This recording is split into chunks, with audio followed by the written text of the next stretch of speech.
Welcome to the second day of WAN-IFRA Indian Media Leaders e-Summit. We have yet another day packed with exciting sessions. Today, our first session is on subscription learnings from around the world. And we have a wonderful speaker with us who is Ms. Sheena Bhalla, who is in charge of data and innovation strategy at Google News Initiative APAC. A little bit about Ms. Sheena. She has been leading programs on the Google News Initiative since its launch in APAC in 2018. She has worked with partner newsrooms on programs that span across the full spectrum of newsroom operations and strategy. She has designed and executed programs like the GNI APAC Subscription Lab, Design Accelerator, and Data Labs, helping newsrooms develop ideas for news products. So over to you, Ms. Sheena, and welcome to the session. Thank you so much, Shilpa. Hello and welcome to everyone who's joining us from across Asia and potentially outside of Asia as well. Shilpa was very kind to give me an introduction. But once again, my name is Sheena and I work with the Google News Initiative here in Asia Pacific, working across a spectrum of programs, but focusing more on data innovation and subscriptions. Hopefully today I'll be sharing with you some of our key insights in leading subscription labs, not just across Asia, but across the globe, some of the lessons we've learned and some of the best practices that we've seen publishers implement in their reader revenue journey. So without further ado, if we could bring up my slides to the main stage. Thank you so much. The key topic today is subscription lessons from around the world. And reader revenue is definitely front and center for all news organizations and a key pillar of any news organization's strategy. And last year, like any other, we've seen a lot more of quality journalism go behind paywalls, according to the Reuters report that launched last week. We've seen both print and digital bond publishers turn to subscriptions, memberships, donations, and reduce their reliance on advertising, including the El País in Spain, El Tiempo in Colombia, and not to forget our very own Hindu in India and SCMP in Asia. And as publishers do so, it is something which is good to capture is some of the driving factors. Number one, of course, being developing new business models as ad revenues become more and more challenging. We are looking at publishers developing subscriptions, memberships, and contributions, but also to capitalize on events like the COVID crisis and the pandemic, where we saw extreme increase in traffic. And how do you not only engage these users when they're coming to your website for trusted information, but also retaining them? The second driving factor in publishers looking at reader revenue is, of course, developing deeper relationships with their readers to drive long-term value and not just short-term clicks and previews. Thirdly, of course, producing content that is anchored in the needs of their communities, whether it is topical information from finance to business to serving local communities, but also servicing needs of trusted information like the pandemic. And fourthly, and finally, it is one of the key reasons looking at reader revenue is to cut through all that an end user is exposed to in this day of hyperinformation and build that is vital to the readers and enrich the overall information. And so as publishers begin to do that, we all know there is no one size that fits. It's really, really important to start thinking about what publishers need to think through as they design their reader revenue funnel and for. And so beginning right, it's really important when designing subscription models to consider the macro trends and the macro dynamics within. So the internet kind of payment and digital payment gateways are available in the market, in addition to the economy and how it's evolving besides the news industry as a focus area. Second layer that publishers need to think through and are thinking through is the landscape. So within the news industry, how much has digital subscription penetrated? And then what are some of the audience trends that are developing based on that competition landscape, whether it is willingness, capability to pay for news, or it is the trust in news that actually becomes a cause for trusted information. And then tackle the first two, your brand, your the community you serve, value proposition. And then how do you take some of that brand values and inform the organizational culture and changing both editorial and business practices, but also bring them all together to a single subscription goal. We'll dive a little bit into some of these trends that we've seen through our work in the market. Apologies for the, I hope you can all the screen on your computers. But there are two graphs here to highlight some of the trends that we've seen in Asia to begin with. On the left-hand side is a graph that maps out savviness of a country against its digital circulation. So on the far right upper corner, you see markets like Australia, Malaysia, high digital savviness, internet and mobile payment instruments, align really well a number of or percentage of digital circulation as well.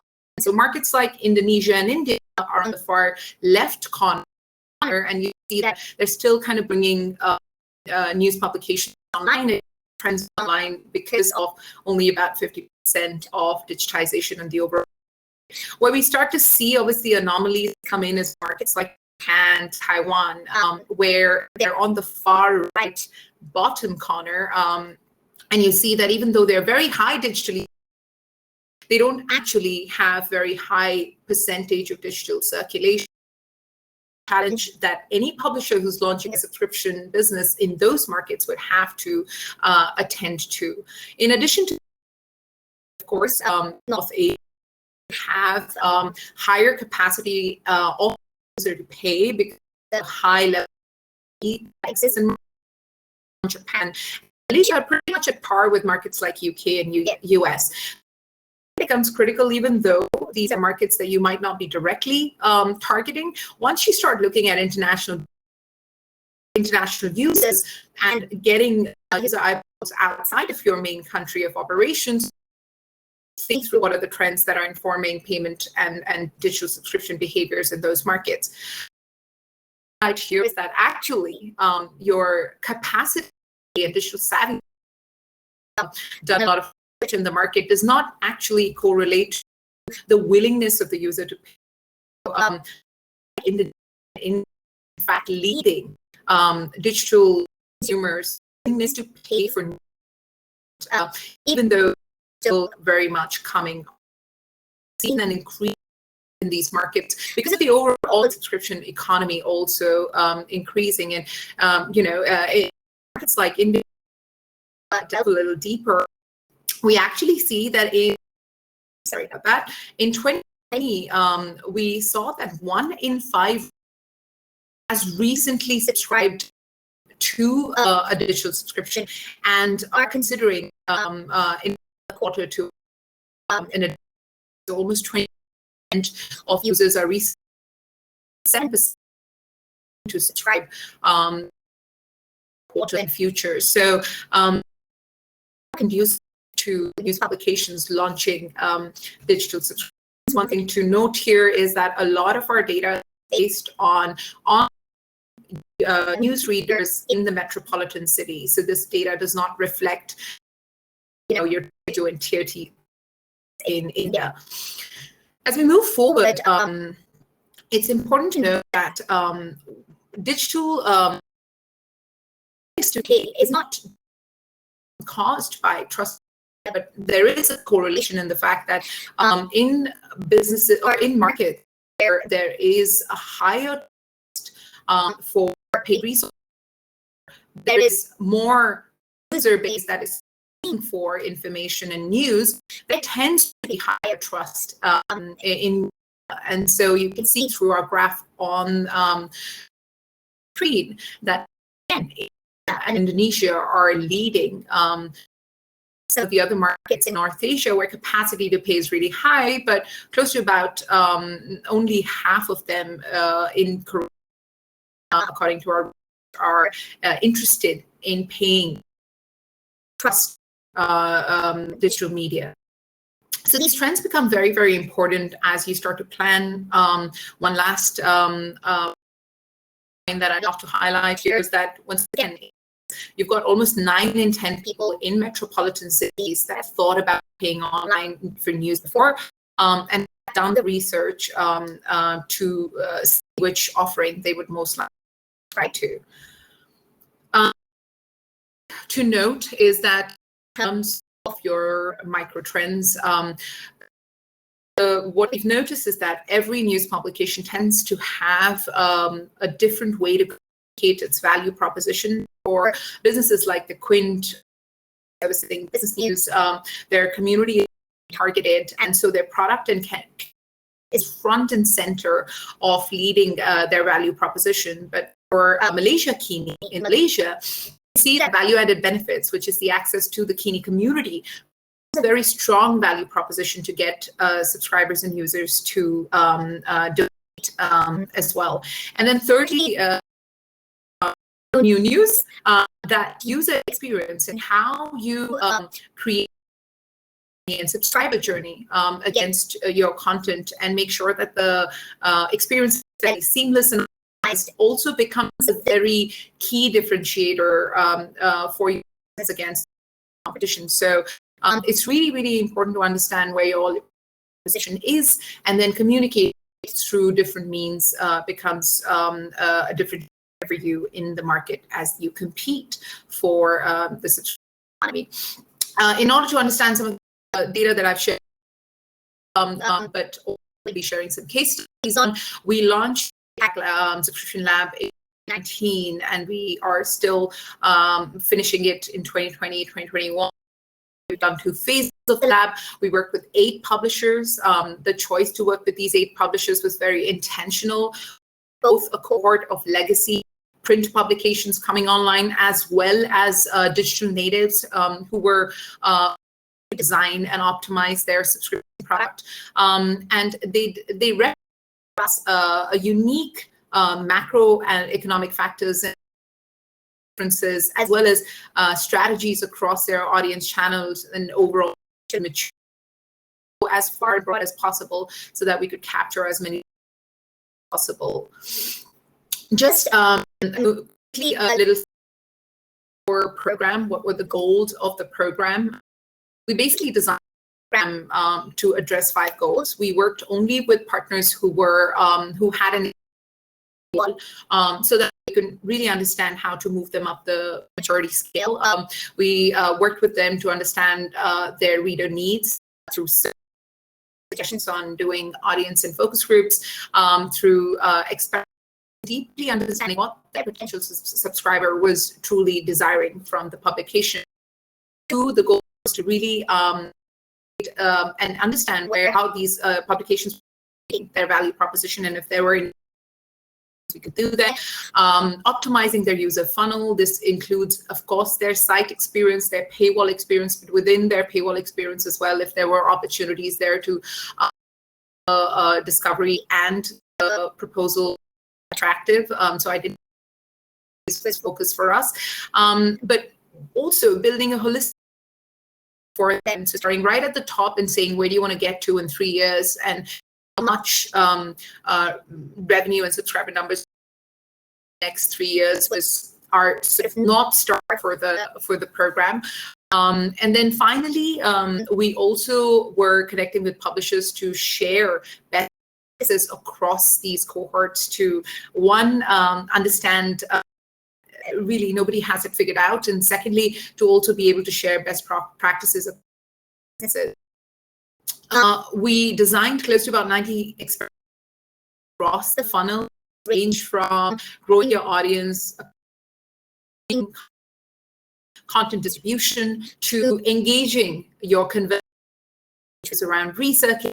Newsletters have become a very, and we'll see during the presentation as well, a very critical tool in keeping your continuing to drive that value besides your value-added benefits, and then converting your readers to long-term members, finally retaining those readers to really addressing churn and win-back offers as well. So we this work, and it's captured in a report that we published. There is a have your phones ready, you can quickly read the QR code. If not, you can go to the Digital Growth Program website and you can both see our playbook about reader revenue in depth, but also specifically report. And on the right-hand side are a lot of the wins and results that we were able to address partners, but of course, longer journeys and work on some of the experiments. Just from the report, I think the key part of our work with them was also identifying publishers are trying to understand what are some of the, how APAC users, what are the different user journey milestones, and how do you understand which ones to work with? We've also identified key metrics across the user funnel. Once this is available, that goes cut through you growing your audience, so looking at just MAUs and DAUs and loyalty segments to actually engage. So looking at those segmented views and then understanding what is the newsletter opt-in rate, or what is the paid speed at which the experience is being delivered, and how to continue to improve on that user experience, to converting these users to subscribers. So looking at metrics like meter stop rate, paid stop conversion rate, paid flow efficiency. Churn was a big part of across our news publications. So really rate as also a signal of retaining your loyal customers. And so it was really a very in-depth journey that we took with our partners, and you can find a lot of these metrics and details on our playbook. We also have interactive exercises that I wanted to highlight that are available as part of the playbook, where you can just start very on the top, which metrics make sense for your business. And then in addition to that, what are some of the tactics that you should be implementing to address those metrics? But coming to the key lesson that we learned working with these 8 partners was that even though we made almost 12 recommendations per partner, and we went very tactical in what the A/B testing needs to look like, one of the key challenges around executing some of these recommendations made was that there was a lack of data foundations across most of our publishers. What that means is that it wasn't just the fact that they weren't tracking it in their analytics platform. It was just also at the application layer within the website. Some custom dimensions were missing, and so we worked with our partners to actually embed some of these data foundations related to content and how it is being created, whether you're looking at publisher, publishing date, and article author, to user behavior and paywall metrics. And this requires a fairly robust technical team. So a lot of our partners were working with our third-party vendors to do this work. But once again, I cannot stress the importance of doing that really North Star and vision building, but then also understanding where the gaps are from your tech stack perspective, so that you're capturing the right data. And what that means is that once you're looking from the on your business goals, and a data-driven culture is what is going to get you from that, breaking down those business goals into actual use cases, and then implementing those use cases through your data foundations to be able to see the traction, positive or negative, both ways. And so we really, really encourage you to think about how you're going to develop that strategy for reader revenue across your individual organization. An example of illustrating that is that, of course, you've got data around CMS, your analytics, what you could be using, even if it is not a product, it's in silos, and it's really important for that data to speak to each other. And one of the key ways that we is that most publishers were tracking user data, but they were not tracking their paywall impressions. And so often we had to work with them. They were only tracking user behavior post-conversion. It was really important when we suggest meter stop conversion rate for you to be tracking your paywall. And so we worked with our partners to these best practices in their paywall. A second example is, and this is a very common one, article completion. Most publishers use scroll grep to see if the user has completely read the article or not. And often your page is way longer and you've got your recommendation engine making recommendations, you've got your ad slots. So it was really important for us to go and do an audit and check where the actual article was ending and introduce that as an event in GA. And what that did was for publishers to customize both long and short forms to be able to understand when the user was actually completing the article, to understand which goes behind and behind a paywall and which stays open for ad revenue. So once again, these are just a few of the many examples that we did, but they both highlight a single point, which is that foundations are critical to your subscription success. So it's really, really important for you to understand where the gaps are and address them as soon as possible. A key one way to look at it is to look at both your content and your user data and see if you have the right architecture. You can, of course, use Google products there, like Tag Manager 360 and Analytics 360. We've got a news tagging guide available on the GNI website as well that you can use to understand how to tag your articles, but everything from article metadata that runs across author, time of publishing, article tags, to article interactions that look at completion rate, social sharing and commenting, and of course recirculation comes in, to reader definitions that work on reader ID, subscription product, logged in or not, converted or not, number of articles in that space, and then engagement metrics like newsletter subscription, paywall impressions, paywall clicks. Now, once again, you don't have to do all of them. You have to pick the ones that matter to your business most based on the business goals you're trying to achieve, and then ensure that this is data that you are collecting and tracking. Moving forward, just bringing that back and saying, number one, identify your business goals. It's crucial to understand your overarching goals are from a data perspective as well as a subscription perspective, and not jumping the gun to pursue just very advanced goal. First, set up more realistic targets, pin down the KPIs that you're going to track, not just in the subscription team, but also in understand what kind of content is really well subscribers, establishing those foundations. And then every partner I speak to cannot stress enough to continue to test and analyze and optimize. It is not a single time done experiment. Experimentation is super key as you design your subscription journey. So it's really, really important to have on when you're designing experiments to both review them and improve them. The last part of my presentation is actually focusing on some of the case studies that we have launched with partners, where you can see some of the examples of all the I have spoken to you about. And the first of it is we are going to be talking about the Quint and how having a very strong value proposition is key to your subscription success. The proposition, even though it exists, if it's not communicated consistently and strongly to your users, it can be a challenge in driving those subscribers. And so we worked with the Quint not only to understand and determine, but to increase their upper funnel by trial and partnership. And this was based on implementation as well. Ask them, are your potential users actually aware of what is the unique value of your proposition? Are you users they're spending their time on the web and doing analysis with them. In addition to that, we also worked on their newsletter optimization, suggesting some tweaks there.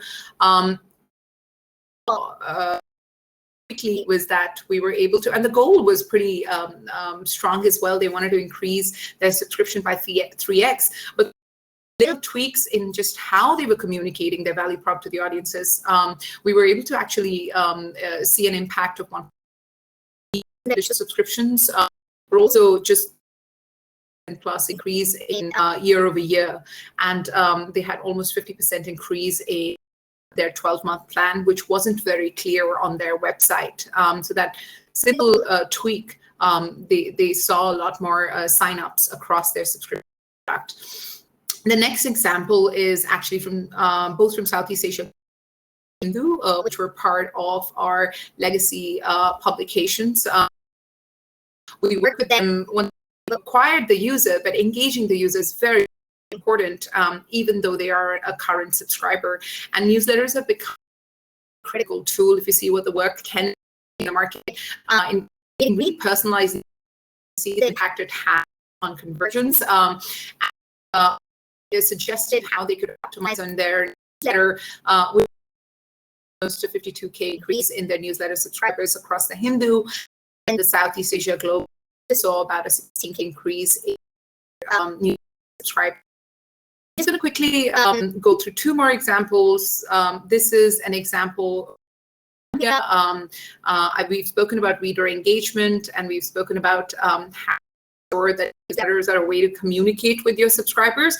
But you can also see that reader engagement becomes when you start becoming, adding to your churn rate or canceling offers. Example, Espectador, I hope I'm not, from Colombia, who actually to publish this newsletter, which says why, highlighting all the news stories in the last week in a specific newsletter targeted towards disengaged subscribers. And instantly they saw a 30% decrease in the churn in its control group. So once again, really, really understanding their user behavior, what they're looking for, even with subscribers, and increasing the value that for them. This is an example from Indonesia. This is must be familiar with it. It's a very big publication in Indonesia, and Indonesia does not have credit cards. So one of the biggest challenge Compass was facing was a really high churn rate, and you are recommended to have less than 3 to 5% of churn rate. We in our cohort saw churn rates up to 10%. Use that specifically for this. We suggested them to have, because there are no credit card penetration, we suggested them to have longer annual and 24 months plan, and instantly that difference and so explain to the user where their money was being impacted, almost 45% of the new subscribers on long-term plans, thereby reducing their churn rate long-term. So this was a really good example. Optimize your user funnel. And finally, this is an example from our in Germany, where we saw that the publisher was noticing once again cancellations across their subscriptions. We worked with them to coordinate on-site emails and activities to targeted cancel. And the publication also made sure that they're not only doing letters, but also about to churn customers discounts and offers. What that led to was a quick increase in 20% for win-backs across their co-partners, and the publishers was able to find the discount rate and coordination between channels and efficiency, which worked best to keep these users. To recap all of those examples, once again, identify your business goals, how they map key KPIs and metrics, foundations for them, and ensure that you're using this as a cycle of analyzing and experimenting to reiterate on what your initial goal was, because it is a longer journey. To learn anything more on our reader revenue playbook, our interactive exercises, or conversations we have, but also on-demand content that's available for you to access at any point on the Digital Growth Program website. And that is the end of my presentation. So we open up for question, and I will pass it on to Shilpa to take us through some of the audience questions.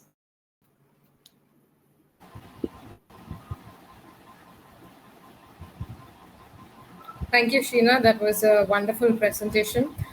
We do have some questions here. I think we'll have time for a couple of them, or 2-3 of them, I guess. So I see we have a lot of questions around regional language media, actually. So I think I'll combine all of them and pass it on to you as one single question. So many of them are wondering, is there a subscription strategy for regional media or regional language media in India? Because most of them right now offer their content is free. So if somebody puts up a paywall, then the readers can access the content from some other site. So how do they do that? Is it possible to implement a paywall? Will it increase the trust of the readers, or will they just end up losing customers? So what do you have to say about that? I think it goes back to what I'd addressed earlier, and I'll try and take both of those questions. One is to first understand, what is the regional audience looking for? Are they looking for content which is local and unique to the communities that they're serving, state or a or a locality, or are they translating content which in nature? In the first scenario, it's much easier to then design, for example, if you look at local newspapers in countryside Japan, you have publications developing a value prop that provides weather information, but also and how the events happening in the municipality, what are some of the ways they can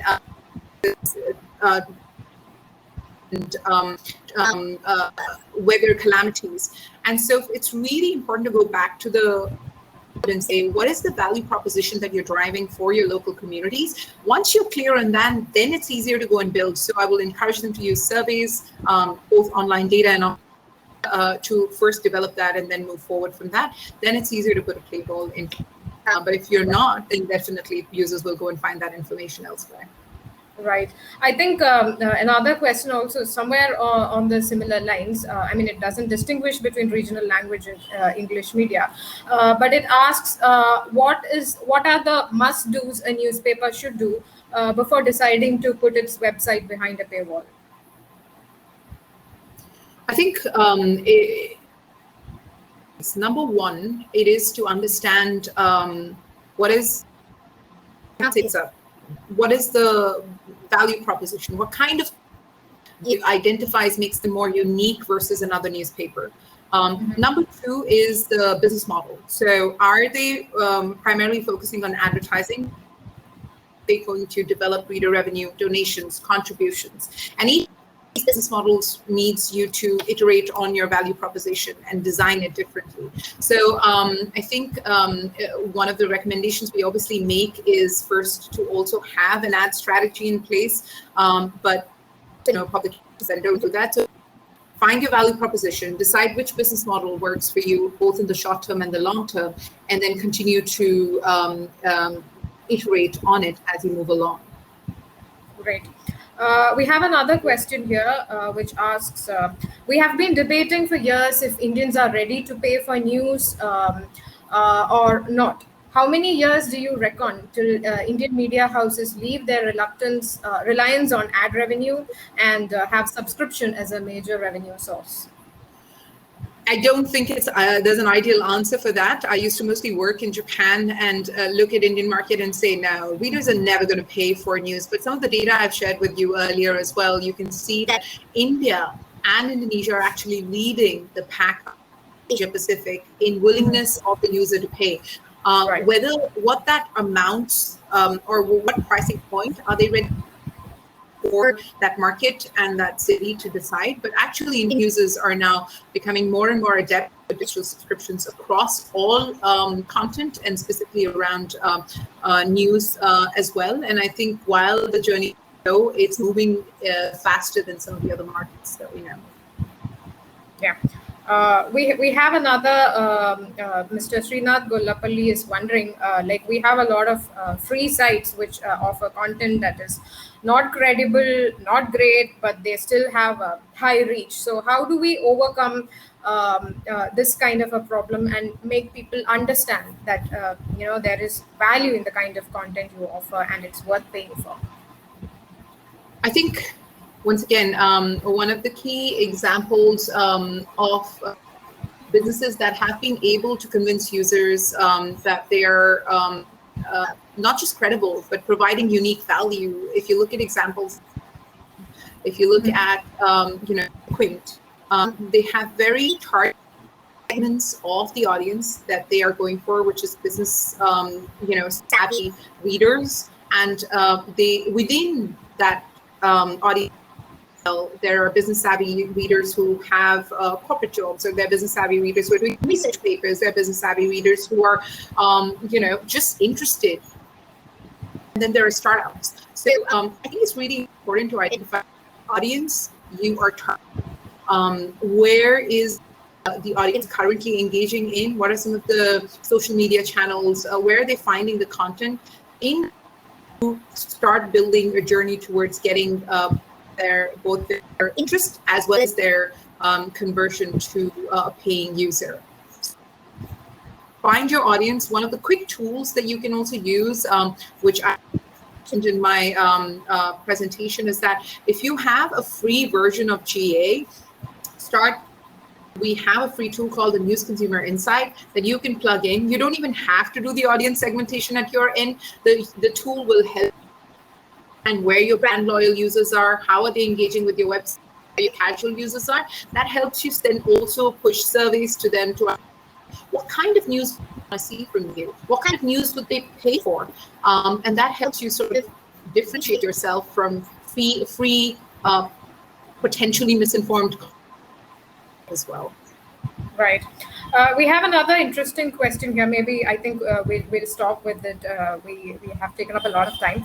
So the last question to you is that, a lot of people in the context of India, a lot of people are paying for OTT services, which are priced at a higher subscription value than newspapers or news media houses, where people are not so willing to pay for media houses as much as they are willing to pay for OTT services like Netflix or Amazon Prime or whatever. So has it got something to do with the readers, or has it got something to do with the model of the media houses, or has it got something to do with the content? So what is the difference? Where is the problem lying? I think it's an interesting question, and I think there are a couple of elements that are defining this. I think users are also seeing a lot of subscription that they have started paying for into content. One of the key we gained from our research as well is that even within India, what are users paying for? From top to bottom, we're seeing that number one, they want to know the model. So is it a subscription? Is it a monthly subscription? Is it easy to do with your credit card, or it requires a lot of registration? So your payment model is number one in terms of turning a subscriber. Then it's the genre and the content. Then it's the value proposition, your format. But a lot of publishers, we're seeing a growing trend bundling as well. And I think OTT does a great job of bundling. You get access to Disney, you've got OTT streamers who will give you complete access to a lot of these channels as well. Publications have started exploring that in some of the markets that we're seeing. Publications putting gym membership, or you've got Nikkei with the Financial Times being offered to users as well. So I think partnerships is an important element, which is understand the subscription economy within your market and see what are the partnership opportunities also to introduce value-added benefits to your publication as well. Right. Great, Sheena. Thanks a lot for that session. I should say fantastic session. The number of questions we have here is testimony for the great session that we had here. But unfortunately, we can't take them all because we have to move on to our next session. So thanks again. Thanks for that wonderful insights. And I now request all the audience to please go back to your timeline and join us for the next sessions. Thank you, everyone. Thanks, Sheena. Thank you so much for